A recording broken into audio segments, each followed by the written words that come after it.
Bienvenue sur le résumé de la 26e édition de la Classique des Alpes Juniors, disputée sous le soleil, 128,2 km au programme entre Ruy-Monceau et la Bridoire.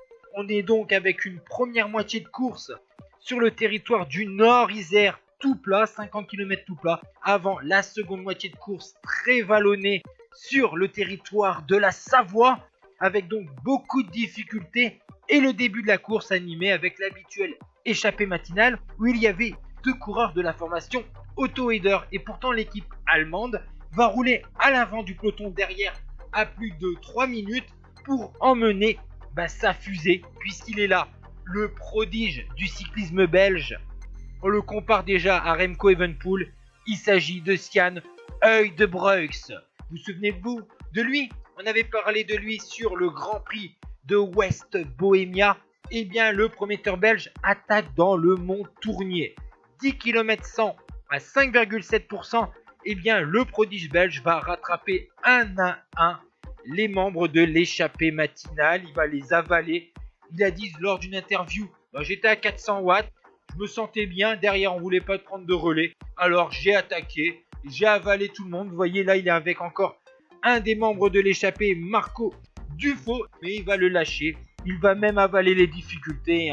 Uijtdebroeks, la côte de Saint-Génis-sur-Guyère, le col de la Cruzille, le terrible mont du Chat et enfin le col du Baucher. Il a fait un one-man show, le coureur belge de 18 ans.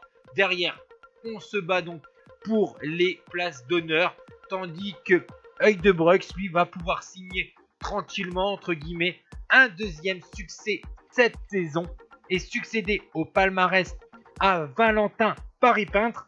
A noter que Uijtdebroeks devient le 5e belge à remporter la Classique des Alpes Juniors après Tim Wellens, Maxime Van Gils, Peter Jacobs et Jan Gieselink. Vous voyez ici un des coureurs qui va essayer de prendre la 3e place de cette course.